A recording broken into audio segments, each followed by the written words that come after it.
Maillé, deuxième massacre de civils en France. Le 25 août 1944, jour de libération de Paris, les soldats allemands bombardent le village. 52 maisons brûlées et 124 victimes. Maillé, un village martyr des extrêmes fascistes. Pourtant, dimanche dernier, un quart des habitants ont voté Marine Le Pen. Là, c'est un ras-le-bol de tout ça, quoi. De plus se sentir réellement en France, quoi. Puis d'être protégée. J'ai l'impression qu'elle va peut-être limiter tout ce qui est terrorisme, apporter plus de sécurité dans nos écoles, peut-être qu'on soit plus entendu. Je pense qu'elle n'a pas les mêmes idées que son père. Elle est plus sage, entre guillemets. C'est vrai que par contre, ça aurait été le père, j'aurais peut-être pas voté Jean-Marie Le Pen, ça sûrement. Mais là, voilà, puis le terrorisme, ça s'accentue, le respect, tout ça, il y a plus, quoi. Un Front national banalisé dans les esprits, figure de rempart contre les problèmes d'emploi et de sécurité pour certains. À Maillé, ni commerce, ni médecin. Si le maire du village n'approuve pas le vote de ses habitants, il tente de le comprendre.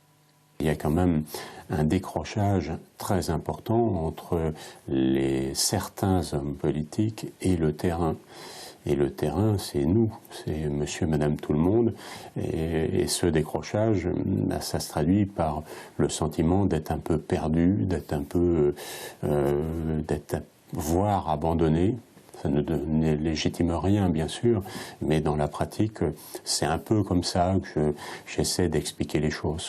À quelques kilomètres du village, la maison de Serge Martin. À 83 ans, il fait partie des rescapés de l'horreur du 25 août 1944. Un massacre qui lui a volé ses parents et ses 3 frères et sœurs. Alors pour lui, impossible d'admettre ce vote FN. Le programme du Front National, c'est de supprimer l'Europe.